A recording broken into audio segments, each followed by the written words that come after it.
Assalamualaikum warahmatullahi wabarakatuh.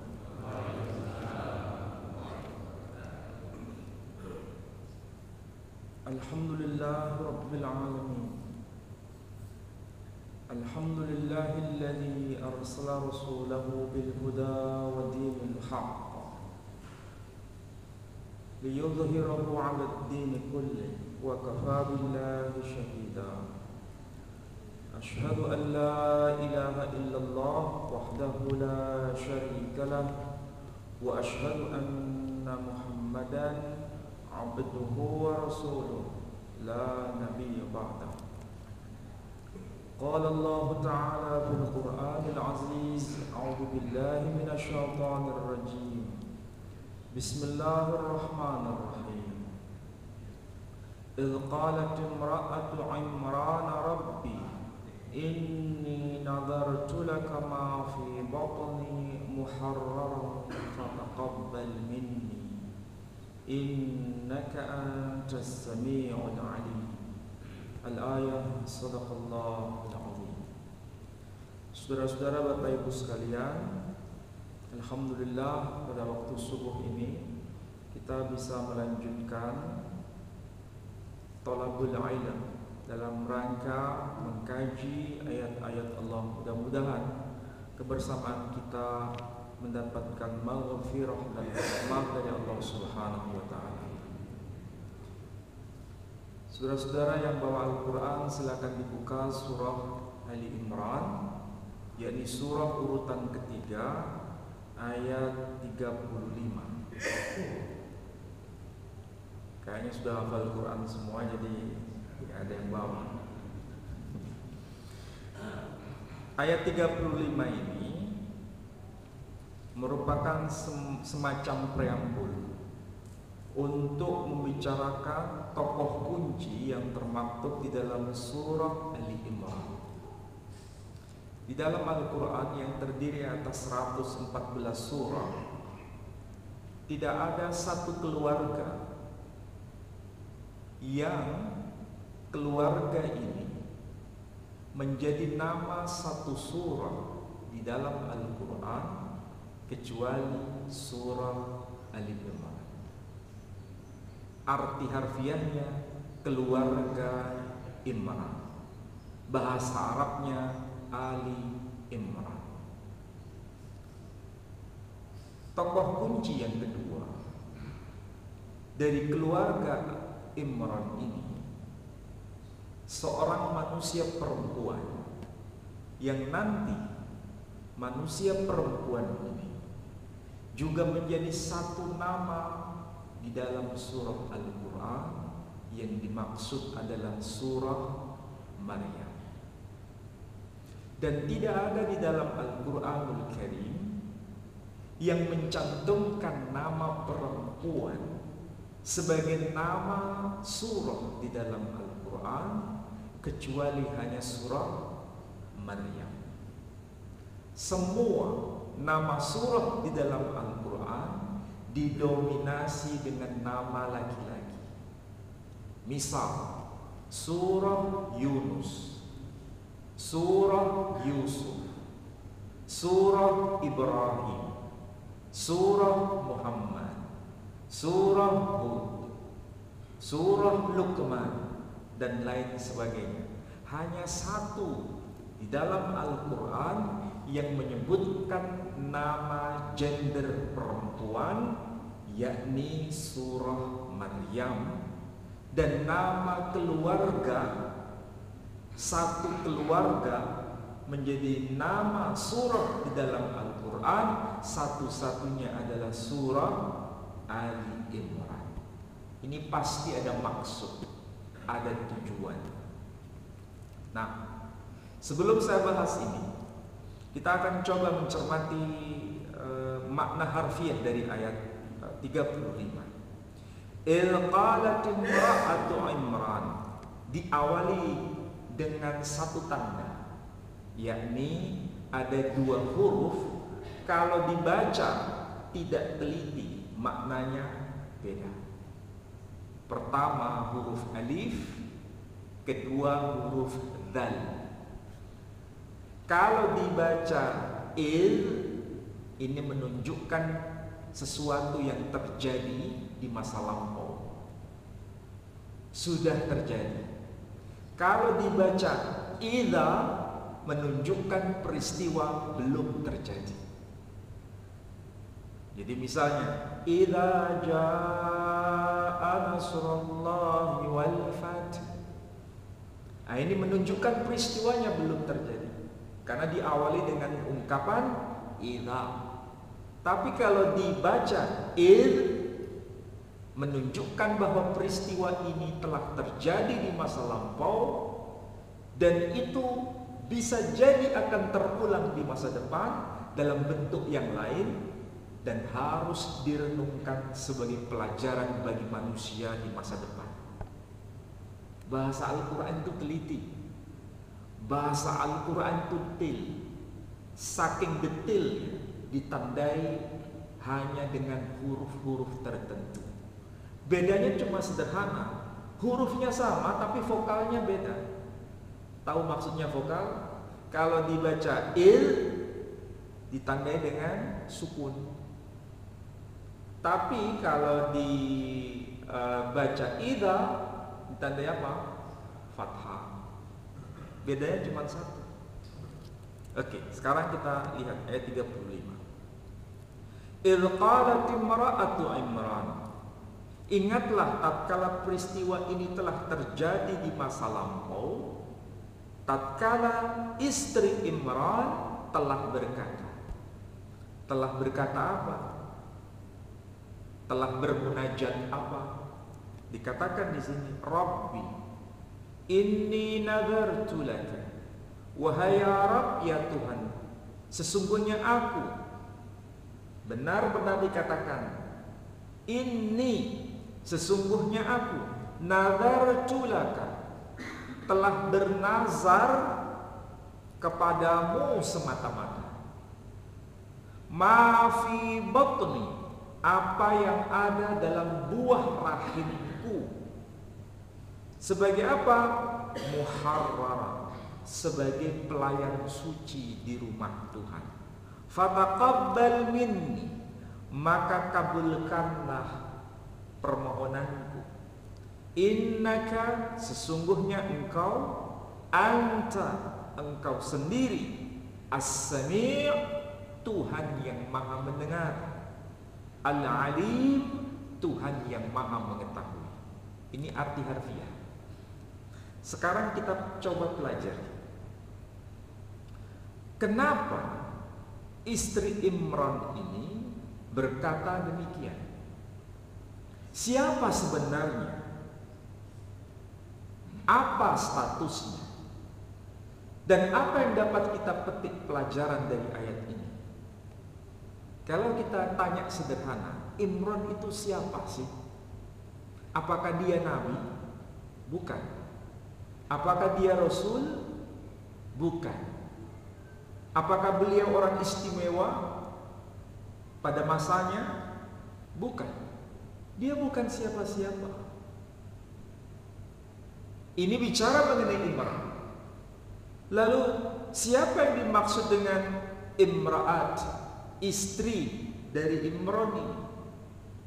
Sampai-sampai namanya pun tidak disebutkan di sini.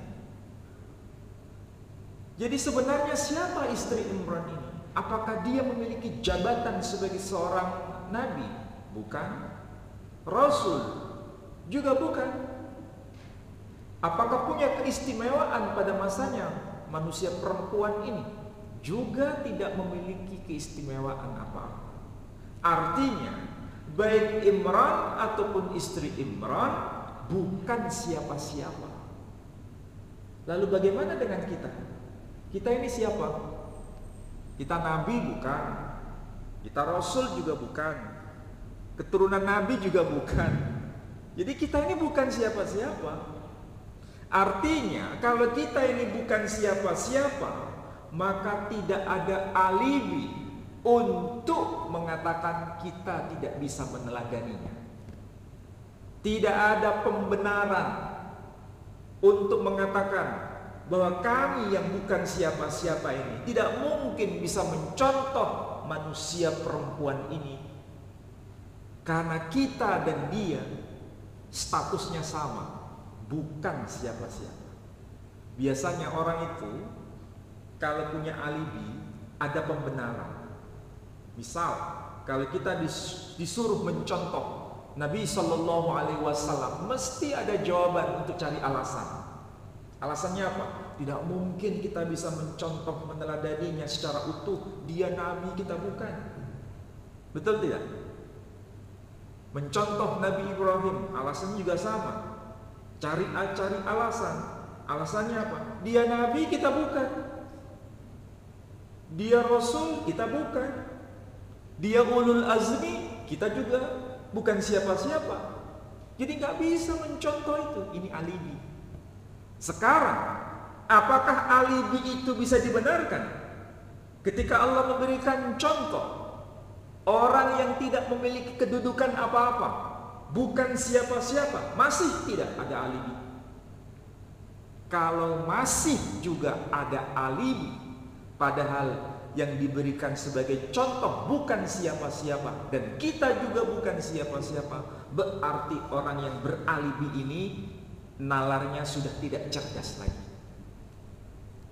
Itulah kemudian kenapa ini dicantumkan di dalam Al-Qur'anul Karim. Nah, apa yang bisa kita contoh dari manusia perempuan istri Imran ini sehingga dicantumkan di dalam mushaf Al-Qur'anul Karim sebagai bagian pewahyuan Allah Subhanahu wa taala? Karena orientasi hidupnya benar. Orientasi hidupnya benar. Sesuatu yang paling berharga dalam hidupnya dipersembahkan hanya untuk Allah Subhanahu wa taala. Manusia perempuan ini atau istri Imran ini cukup lama membina keluarga tapi tidak dapat keturunan. Oke? Berarti itu bukan masa yang singkat, itu masa yang panjang. Masa yang panjang ini berarti taruhannya adalah umur. Umur bukan semakin menjauh dari kematian, tapi umur semakin mendekat pada kematian. Nah, kita sekarang juga sama. Ini sekarang sudah memasuki tahun berapa? 2024. Secara angka umur kita bertambah secara angka. Tapi hakikatnya umur kita ini pendek. Semakin mendekat dengan kematian, bukan semakin jauh dari kematian. Pasti kita semua yang di sini rata-rata ini kayaknya umurnya semakin dekat dengan kematian. Termasuk saya. Saya sekarang sudah usia 52 sekarang. Udah nggak terasa. Berarti jenengan paling tidak ya antara 60-70. Berarti usia ini bukan semakin menjauh dari kematian, semakin mendekat dengan kematian. Sudahkah orientasi hidup kita ini hanya untuk Allah Subhanahu wa taala? Orientasi hidup itu tidak harus menjadi kiai. Orientasi hidup itu tidak harus menjadi ustadz. Orientasi hidup itu bisa jadi apapun, asal hidupnya dipersembahkan hanya untuk Allah Subhanahu wa ta'ala. Itu saja. Nah, contoh teladan yang paling sederhana di ayat ini dikatakan, inni nazartu laka ma fi batni. Sesungguhnya aku telah bernadar semata-mata hanya untuk engkau, bukan lain-lain. Ma fi batni, apa yang ada dalam buah rahimku. Ini dua hal. Satu, orientasi untuk Tuhan. Kedua, mempersembahkan apa yang terbaik yang dia punya. Ini manusia perempuan. Manusia perempuan ini sedang dalam kondisi mengandung di masa-masa yang sangat ditunggu-tunggu. Allah kemudian memperkenankan itu. Ma fi batni berarti apa yang ada dalam buah rahimnya, berarti jabang bayi kalau orang sini bilang. Tapi sudahkah dia tahu jenis kelaminnya? Belum, dia tidak tahu. Jangan samakan dengan zaman kita sekarang. Zaman kita sekarang ada USG. Usia sekian bulan, bisa nggak diketahui jenis kelaminnya? Bisa, dengan alat canggih. Zaman itu jangan bayangkan bisa seperti kita, secanggih itu. Tidak tahu. Tetapi menariknya adalah ma fi batni muharrar. Apa yang ada dalam buah rahimku, aku persembahkan sebagai pelayan suci di rumah Tuhan. Pelayan suci ini maksudnya apa? Sebagai pengabdi di rumah Allah Subhanahu wa taala yang ada di Baitul Maqdis. Kalau panjenengan masih ingat apa yang saya sampaikan pada bulan kemarin, kita pernah bahas mengenai Yerusalem. Di sana ada Baitullah, ada Baitul Maqdis, ada Bait Hamikdash, yang sampai hari ini masih menjadi kiblatnya kaum Yahudi. Sampai hari ini kiblat sholat kaum Yahudi. Kita sudah pindah ke Masjidil Haram. Jadi di sana itu menjadi tempat pengabdian, pelayan suci di rumah Tuhan. Ya. Nah, pelayan suci di rumah Tuhan itu harus laki atau perempuan, nanti akan tahu di sini. Ya. Intinya, apa yang ada dalam buah rahim istri Imran akan dipersembahkan sebagai pelayan suci di rumah Tuhan. Kemudian ayat berikutnya, sebagai bentuk antara pengharapan dengan fakta, itu ternyata tidak seimbang. Antara yang diminta dengan fakta ternyata tidak sinkron. Disebutkan begini, dia berkata, Rabbi inni wada'tuha unsa. Wahai ya Rabb, ya Tuhan, sesungguhnya aku telah melahirkan bayi perempuan. Wallahu a'lamu bima wada'at.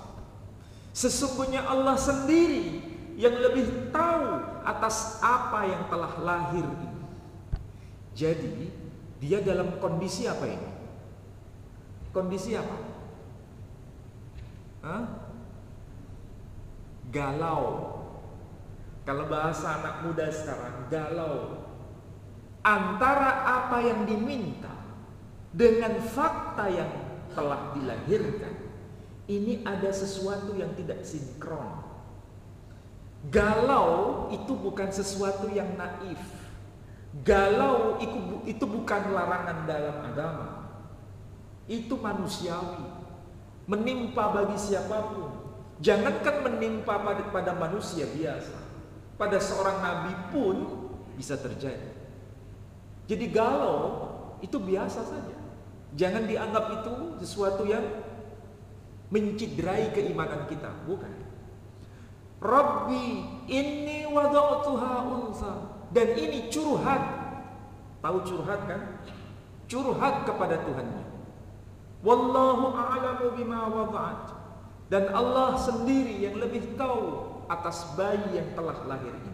Bahkan curhatnya itu bukan secara global. Curhatnya itu dirinci. Rinciannya sangat jelas di sini. Apa itu? Walaitsad dzakaru kal unsa. Laki-laki itu tidak sama dengan perempuan. Jadi laki-laki itu tidak sama dengan perempuan. Berarti ketika dia munajat kepada Tuhannya, yang diminta itu pasti anak laki-laki. Tapi kemudian Allah menghadiahkan justru anak perempuan. Itulah yang dimaksud tidak sinkron dan dia galau. Bukan hanya galau, dia curhat kepada Tuhannya. Ini yang diminta begini, tapi yang ditakdirkan kok begitu. Sekarang kita punya masalah, problem yang sama tidak dengan kasus ini? Semua pasti punya hal yang sama.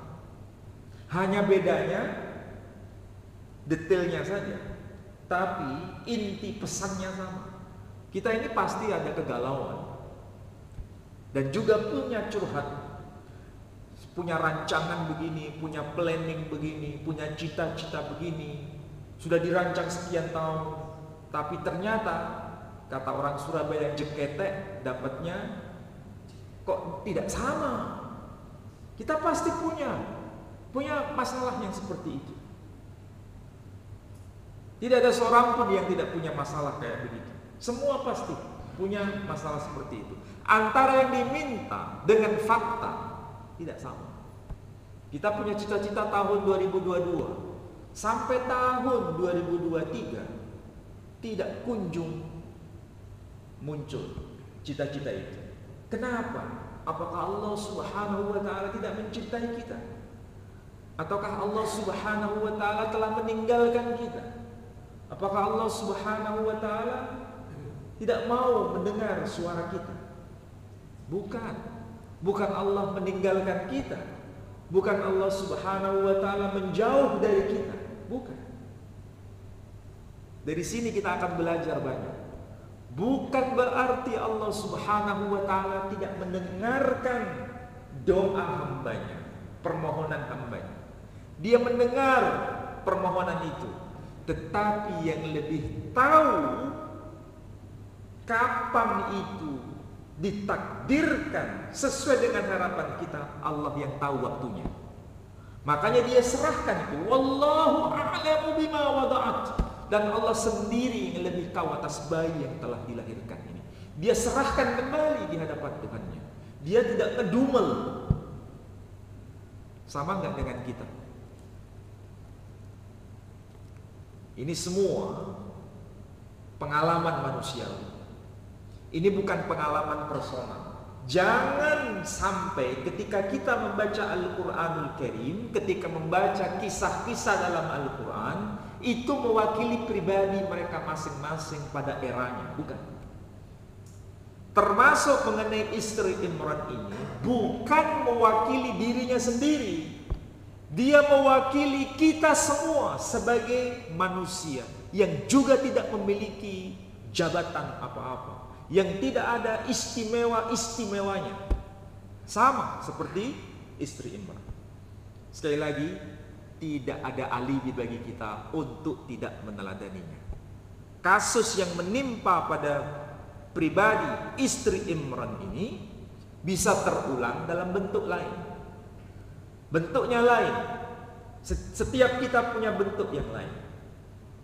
Yang penting bagaimana orientasi hidup hanya untuk Allah Tabaraka wa Ta'ala dan mempersembahkan apa yang paling istimewa dalam hidupnya.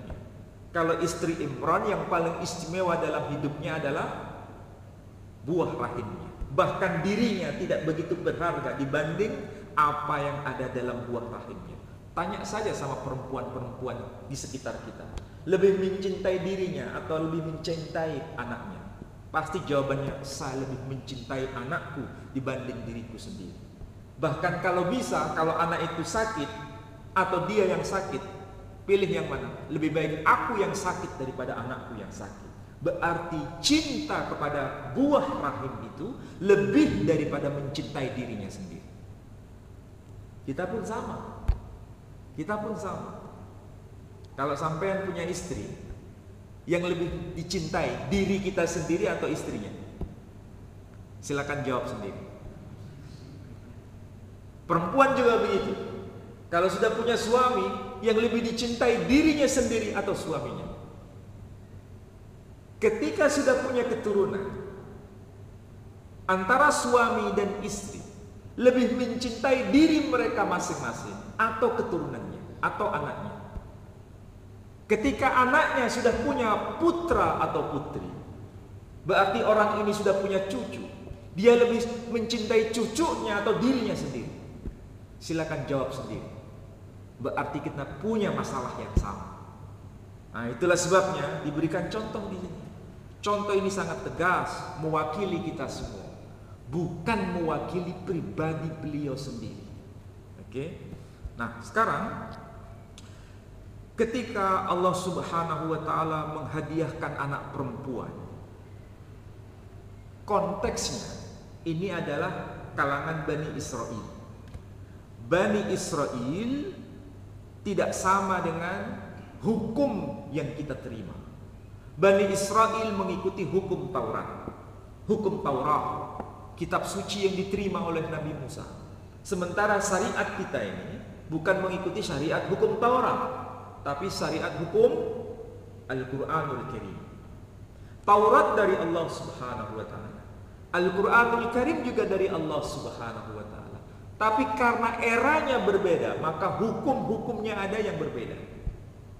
Nah, kalau hukum Islam itu jelas. Kalau anak laki-laki pertama itu dapat warisan berapa? 2. Anak laki-laki kedua, anak laki-laki ketiga, anak laki-laki keempat, dan seterusnya dapat warisan berapa? 2. Tetap 2. Kalau laki-laki semua dapat 2. Tapi kalau anak perempuan, baik itu urutan pertama, kedua, ketiga, dan seterusnya, dapat warisan berapa? Cuma 1. Itu hukum syariat melalui Al-Quranul Karim. Tapi